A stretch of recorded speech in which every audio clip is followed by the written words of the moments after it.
ರಾಜ್ಕುಮಾರ್ ಹಾಗೆ ನೋಡಿದರೆ ಮೌಲ್ಯಗಳ ಪ್ರತಿನಿಧಿ ಅವರಲ್ಲಿ ತುಂಬ ಮೌಲ್ಯಗಳಿತ್ತು. ಅವರ ಪ್ರತಿಯೊಂದು ಚಿತ್ರದಲ್ಲೂ ಒಂದಲ್ಲ ಒಂದು ಸಂದೇಶ ಇದ್ದೇ ಇದೆ.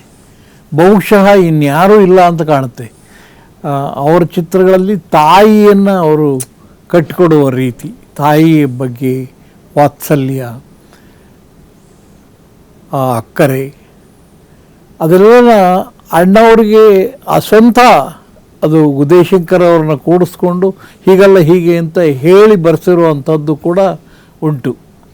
ಆದ್ದರಿಂದ ರಾಜ್ಕುಮಾರ್ ಎಲ್ಲಿ ಅಂತಂದರೆ ಆ ಮೌಲ್ಯಗಳಲ್ಲಿ, ಇವತ್ತು ಮೌಲ್ಯಗಳು ಇಲ್ಲ, ಮೌಲ್ಯಪಾತವಾದ ದಿನಗಳಲ್ಲಿ ನಾವಿದ್ದೇವೆ, ಅದನ್ನು ನೋಡ್ತಾ ಇದ್ದೇವೆ ಅವರ ಸಿನಿಮಾಗಳನ್ನ. ಆದರೆ ಪ್ರತಿಯೊಂದರಲ್ಲೂ ಒಂದಲ್ಲ ಒಂದು ಘನೀಭೂತವಾದಂಥ ಮೌಲ್ಯ ಇದ್ದೇ ಇದೆ. ಬೆಲೆ ಕಟ್ಟೋದಕ್ಕೆ ಸಾಧ್ಯನೇ ಇಲ್ಲ ಅದಕ್ಕೆ. ಅದು ಅವರ ಜೀವನದಿಂದ ಕಂಡುಕೊಂಡಂಥ ಸತ್ಯಗಳು. ಆ ಸತ್ಯಗಳನ್ನು ಅವರು ಪಾತ್ರಗಳಲ್ಲಿ ಹೇಳಿ ಬರೆಸಿದ್ದಾರೆ, ಸಂಭಾಷಣೆಗಳಲ್ಲಿ ಹೇಳಿ ಬರೆಸಿದ್ದಾರೆ, ಹಾಡುಗಳಲ್ಲಿ ಹೇಳಿ ಬರೆಸಿದ್ದಾರೆ. ಅಲ್ಲಿ ರಾಜ್ಕುಮಾರ್ ಅಂತ ಹಾಕಿಲ್ಲದೆ ಇರ್ಬೋದು ಅಷ್ಟೇ, ಆದರೆ ಅದರೊಳಗಡೆ ಇದ್ದು ಅವರೇನೆ. ಉದಯಶಂಕರ್ ಒಳಗಡೆ ಇದ್ದವರು ಅವರೇನೆ. ಅರ್ಥ ಆಯ್ತಾ? ಉದಯಶಂಕರ್ ಲಿಪಿಕಾರ ಅಷ್ಟೇ, ಆದರೆ ಅವರಿಗೆ ಬೋಧನೆ ಮಾಡ್ತಿದ್ರಲ್ಲ, ಇವರು ತಿಳಿ ಹೇಳ್ತಾ ಇದ್ರಲ್ಲ, ಅಲ್ಲಿ ಮೌಲ್ಯಗಳು ಇತ್ತು. ಆದ್ದರಿಂದ ಇಡೀ ಭಾರತೀಯ ಸಂಸ್ಕೃತಿಯ ಮೌಲ್ಯಗಳೇನೆ, ಆ ಮೌಲ್ಯಗಳ ತವನಿಧಿ ನಮ್ಮ ಡಾಕ್ಟರ್ ರಾಜ್ಕುಮಾರ್ ಅವರು. ಈ ಭಾರತೀಯ ಸಂಸ್ಕೃತಿ ಎಂದಾಗಲೇ ನಾನು ಒಂದು ಮಾತು ಹೇಳಬೇಕು ಅನಿಸುತ್ತೆ. ಅದು ಹೆಂಗೆ ಅವರು ಪ್ರತಿನಿಧಿಸ್ತಾರೆ ಅಂದರೆ, ಬಹುಶಃ ಈ ದೇಶದ ಎಲ್ಲ ವರ್ಗಗಳ ಪ್ರತಿನಿಧೀಕರಣವನ್ನು ನಾವು ರಾಜ್ಕುಮಾರ್ ಸಿನಿಮಾಗಳಲ್ಲಿ ನೋಡ್ಬೋದು. ಅದು ನಿಜವಾದ ಭಾರತ ಸಂಸ್ಕೃತಿ, ಏಕ ಸಂಸ್ಕೃತಿ ಅಲ್ಲ ಭಾರತೀಯ ಸಂಸ್ಕೃತಿ ಅನ್ನೋದು. ಚಮ್ಮಾರನಿಂದ ಹಿಡಿದು ಚಕ್ರವರ್ತಿಯವರೆಗೆ ಪಾತ್ರ ಮಾಡಿದ ಏಕೈಕ ಕಲಾವಿದ ಭಾರತದಲ್ಲಿ ಯಾರಾದರೂ ಇದ್ದರೆ ಅದು ರಾಜ್ಕುಮಾರ್. ನೀವು ಎಂಥ ಪಾತ್ರ ಮಾಡಿದ್ದಾರೆ ನೋಡಿ. ಹೋಟ್ಲು ಸರ್ವರ್ ಪಾತ್ರ ಮಾಡಿದ್ದಾರೆ, ರೈತನ ಪಾತ್ರ ಮಾಡಿದ್ದಾರೆ, ಹಾಡುಗಾರನ ಪಾತ್ರ ಮಾಡಿದ್ದಾರೆ, ಕುಂಬಾರನ ಪಾತ್ರ ಮಾಡಿದ್ದಾರೆ, ರಾಜನ್ ಪಾತ್ರ ಮಾಡಿದ್ದಾರೆ, ಪ್ರೊಫೆಸರ್ ಪಾತ್ರ ಮಾಡಿದ್ದಾರೆ.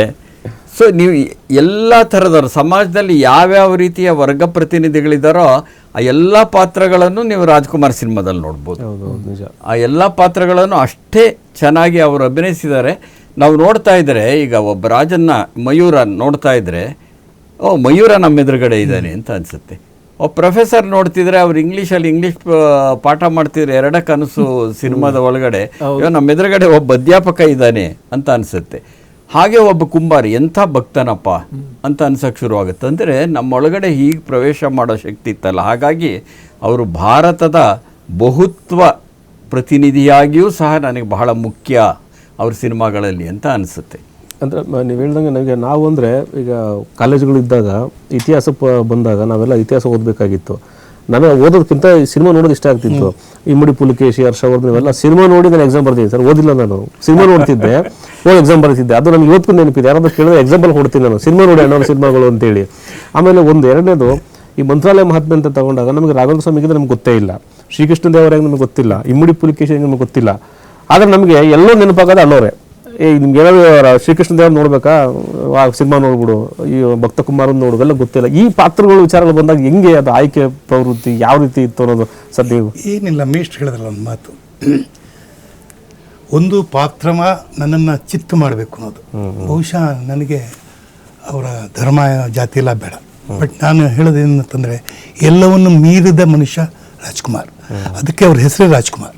ಈಗ ಒಂದೂರಲ್ಲಿ ಒಬ್ಬ ರಾಜ ಇದ್ದ ಅಂತ ಹೇಳ್ತೀವಪ್ಪ, ನಾವು ಧಾರಾಳವಾಗಿ ಹೇಳ್ಬೋದು ಕರ್ನಾಟಕದಲ್ಲಿ ಒಬ್ಬ ರಾಜ್ಕುಮಾರ್ ಇದ್ರು ಅಂತ ಹೇಳ್ಬೋದು. ಇದೇ ಒಂದು ಕಾಯಿನ್ ನಾನು ಹೇಳೋದು.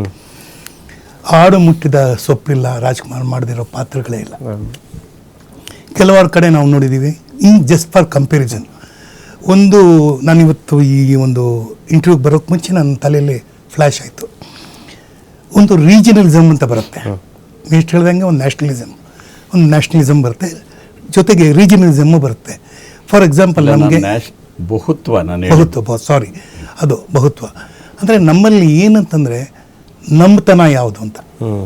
ಈಗ ಮಲಯಾಳದಲ್ಲಿ ಪ್ರೇಮ್ ನಜೀರ್ ಒಂದಷ್ಟು ಪಿಕ್ಚರ್ಗಳು ಮಾಡಿದ್ದಾರೆ, 1000 ಪಿಕ್ಚರ್ ಮಾಡಿದ್ದಾರೆ. ನನಗೆ ಗೊತ್ತಿರೋಂಗೆ. ಅದೇ ಥರ ತಮಿಳಿನಲ್ಲಿ MGR, ಆಮೇಲೆ ಶಿವಾಜಿ ಗಣೇಶನು, ಜಮಿನಿ ಗಣೇಶನು, ಆಮೇಲೆ ಹಿಂದೆ ಮಾಡಿದಂಥ ತ್ಯಾಗರಾಜ್ ಭಾಗವತರು ಅಂತ, ಅದೆಲ್ಲ ಒಂದು ಕಡೆ ಆಯಿತು. ತೆಲುಗುನಲ್ಲಿ ಅದೇ ಥರ, ಹಿಂದಿನಲ್ಲಿ ಅದು. ಆದರೆ ಕರ್ನಾಟಕಕ್ಕೆ ಬಂದರೆ ಹಾಡುಗಾರಿಕೆ ಎಂತೆಂಥ ಹಾಡುಗಳು ಹಾಡಿದ್ದಾರೆ. ಕನ್ನಡದ 2 ಹಾಡುಗಳೇ ಸಾಕು. ಹೌದು. ನಾನಿರುವುದೇ ನಿಮಗಾಗಿ ಅಂತ ಒಂದು ಹಾಡು, ಜೊತೆಗೆ ಹುಟ್ಟಿದರೆ ಕನ್ನಡ, ಇದು ಇವತ್ತು ಕರ್ನಾಟಕದ ನ್ಯಾಷನಲ್ ಆ್ಯಂಥಮ್. ಎಲ್ಲೇ ಹೋದ್ರು ಇದ್ರದ್ದು ಯಾರ್ದು ವಾಯ್ಸ್? ರಾಜ್ಕುಮಾರ್ದು. ಅದೇ ಥರ ನೀವೇ ಹೇಳಿದಾಗೆ ಪ್ರತಿ ಪಾತ್ರಗಳನ್ನ ನಾವನ್ನಂತೂ ಪುರಂದರದಾಸನ್ ನೋಡಿಲ್ಲ, ರಾಘವೇಂದ್ರ ಸ್ವಾಮಿ ನೋಡಿಲ್ಲ, ಮಯೂರನ್ನು ನೋಡಿಲ್ಲ, ಆಮೇಲೆ ಅನೇಕ ಪಾತ್ರಗಳಲ್ಲಿ ನಾವು ನೋಡಿರೋದು ರಾಜ್ಕುಮಾರೇ. ಸೊ ಇವತ್ತು ನೀವೇ ಹೇಳಿದಾಗೆ ನಮಗೇನಾದರೂ ಗೊತ್ತಾದರೆ ಇವರು ಹೀಗಿದ್ರೆ ರಾಜ್ಕುಮಾರ್, ಹೌದು, ನಿಜ ಅನ್ನೋದೇ ಒಂದು ಧಾಟಿ. ಇದಕ್ಕೆ ಮುಖ್ಯ ಕಾರಣ ರಾಜ್ಕುಮಾರ್ ಅವರೇ. ಅವ್ರಿಗೆ ಈ ಥರದ ಪಾತ್ರಗಳನ್ನು ಮಾಡಿ ಅವರು ಪುಣ್ಯವಂತರಾಗ್ಬಿಟ್ರು. ನಾವು ಅವ್ರನ್ನ ನೋಡಿದ್ವಲ್ಲ, ನಾವು ಆಮೇಲೆ ಪುಣ್ಯವಂತರಲ್ಲ. ಇದು ಅದಕ್ಕೇನೆ ಇಂಗ್ಲೀಷ್ನಲ್ಲಿ ರೋಲ್ ಮಾಡೆಲ್ ಅಂತೀವಲ್ಲ, ಅದರಿಂದ ರಾಜ್ಕುಮಾರ್ ನಮ್ಮಂಥವ್ರಿಗೆ ಒಂದು ರೋಲ್ ಮಾಡೆಲ್, ಆದರ್ಶ. ಆಮೇಲೆ ಅನೇಕ ವಿಚಾರಗಳಲ್ಲಿ ಹೇಳಬೇಕು ಅಂದರೆ, ನೀವು ಸಾಹಿತ್ಯದಿಂದ ಪ್ರಾರಂಭ ಮಾಡಿದ್ರೆ ನಾನು ಬದುಕಿನಿಂದ ಪ್ರಾರಂಭ ಮಾಡ್ತೀನಿ. ಈಗ ನನಗೆ ನನ್ನ ಬದುಕು ಏನು ಹೇಳ್ಕೊಡುತ್ತೆ ಅಂದರೆ, ಹೌ ಟು ಸರ್ವೈವ್ ಅಂತ. ನಾನು ಹಿಂಗೆ ಬದುಕಬೇಕಪ್ಪ, ದುರಾಸೆ ಇರಬಾರ್ದು. ಈಗ ಏನಾದರೂ ಒಬ್ಬ ನಟ ಅಂದ ತಕ್ಷಣ ಏನಾದರೂ ಬಂದರೆ ಅವನೊಂಥರ ಮೇಷ್ಟ್ರ ವರ್ಡಲ್ಲಿ ಹೇಳಬೇಕು ಅಂದರೆ ಶ್ರೇಷ್ಠತೆಯ ಸೊಕ್ಕು, ಅಹಂಕಾರ ಬಂದ್ಬಿಡುತ್ತೆ. ನಾನು ಬಿಟ್ರೆ ಯಾರೂ ಇಲ್ಲ ಅನ್ನೋ ಆ ಥರದ್ದು ಮಾತೇ ಇಲ್ಲ ಅವ್ರ ಹತ್ರ. ನೆಲದ ಮೇಲೆ ಕೂತ್ಬಿಡೋರು, ಕೂತ್ಕೊಂಡು ಯಾರ ಜೊತೆ ಕೂತ್ಕೊಳ್ಳೋರು? ಎಲ್ಲ ಪೋಷಕ ಕಲಾವಿದ್ರ ಜೊತೆಗೆ ತರಿಸ್ಬಿಟ್ಟು ಒಂದು ಟೀನಲ್ಲಿ ಕಡಲೆಪುರಿ ಹಾಕ್ಕೊಂಡು ಹಂಗೆ ಸ್ಪೂನಲ್ಲಿ ತಿನ್ಕೊಂಡು ನಮಗೂ ತಿನ್ನಿಸೋರು. ಸೊ ಈ ಒಂದು ಇದೆಯಲ್ಲ, ನಮಗೇನು ಅನಿಸ್ಬಿಡುತ್ತೆ, ನಮ್ಗೆ ಯಾರಿದ್ದಾರಪ್ಪ? ಈಗ ತಂದೆ ತಾಯಿಗೆ ಎಲ್ಲ ಮಕ್ಕಳು ಒಂದೇ ಅಲ್ವಾ? ಸಿನಿಮಾ ರಂಗಕ್ಕೆ ಬಂದರೆ ನಮ್ಗೆ ಯಾರಿದ್ದಾರಪ್ಪ ನಮ್ಮನ್ನು ನೋಡ್ಕೊಳ್ಳೋಕ್ಕೆ ಅಂತಂದರೆ ರಾಜ್ಕುಮಾರ್ ಇದ್ದರು. ಕಲಾವಿದರ ಸಂಘ ಇತ್ತು, ಅವಾಗ ರಾಜ್ಕುಮಾರ್ ಇದ್ದರು.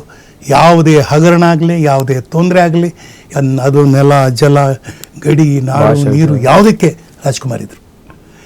ಇವತ್ತು ಆ ಪರಿಸ್ಥಿತಿ ಇಲ್ಲ. ಎಲ್ಲ ನಟರುಗಳಿದ್ದಾರೆ, ಎಲ್ಲ ನಿರ್ಮಾಪಕರುಗಳಿದ್ದಾರೆ, ನಿರ್ದೇಶಕರುಗಳಿದ್ದಾರೆ. ಒಂದು ಶಕ್ತಿನೇ ಇಲ್ವೇ, ಆ ಪವರೇ ಇಲ್ವಲ್ಲ, ಆ ಪವರ್ ಆಲ್ಸೋ ಮಿಸ್. ಸೊ ಹಾಗಾಗಿ ಯಾವುದೇ ಕಾಲಕ್ಕೆ ರಾಜ್ಕುಮಾರ್ ಅವರು ಶ್ರೇಷ್ಠತೆಯೇ ನಾವು ನೋಡ್ಕೊಳ್ಳೋದು. ಆ ಒಂದು ವಿಚಾರದಲ್ಲಿ ನಾವು ಇವತ್ತು ರಾಜ್ಕುಮಾರ್ ಬಗ್ಗೆ ಇನ್ನೂ ಹಲವಾರು ವಿಷಯಗಳಿದೆ. ಅದೊಂದು ಭಂಡಾರ ಮೇಷ್ಟ್ರದ್ದು, ಹಾಗೇನೇ ದೊಡ್ಡರಂಗೇಗೌಡರು, ಇವರೆಲ್ಲ ಜೊತೆಯಲ್ಲಿ ತುಂಬ ಕೆಲಸ ಮಾಡಿದ್ದಾರೆ. ನನಗೆ ಅಷ್ಟು ಹತ್ರ ಹೋಗೋಕ್ಕಾಗಲಿಲ್ಲ. ನಾನು ಕಲಾವಿದರ ಸಂಘದ ಕಾರ್ಯದರ್ಶಿಯಾಗಿದ್ದಾಗ ಕೆಲವಾರು ವಿಚಾರಗಳನ್ನ ಅವ್ರ ಹತ್ರ ಡಿಸ್ಕಸ್ ಮಾಡಿದಾಗ, ಒಂದ್ಸಲಿ ಯಾವುದೋ ಒಂದು ಹೋರಾಟದಲ್ಲಿ ರಕ್ತ ಹರಿದು ಬಿಡಬೇಕು ಅಂತ ಯಾರೊಬ್ರು ಹೇಳಿದ್ರು. ಅವ್ರು ಹೋದ್ಮೇಲೆ ಅಂತ ಕೇಳಿದ್ರು, ರಕ್ತ ಹರಿದು ಬಿಡ್ಬೇಕಂತ ಏನು ರಕ್ತ ಅಷ್ಟೊಂದು ಚೀಪೆ? ನೋಡಿ ನೋಡಿ ಈ ಮಾತಿದೆಯಲ್ಲ, ರಾಜ್ಕುಮಾರ್ ಒಬ್ಬರೇ ಮಾತಾಡೋಕ್ಕೆ ಸಾಧ್ಯ. ಅಂದರೆ ಹರಿಸ್ಬಿಡ್ಬೇಕು ಅನ್ನೋದಿದೆಯಲ್ಲ, ಆ ದ್ವೇಷ ಇಲ್ಲ ಅವ್ರ ಹತ್ರ. ರಕ್ತವನ್ನು ಕೊಡಬೇಕು, ದಾನ ಮಾಡಬೇಕು, ಕಣ್ಣನ್ನು ದಾನ ಮಾಡಬೇಕು.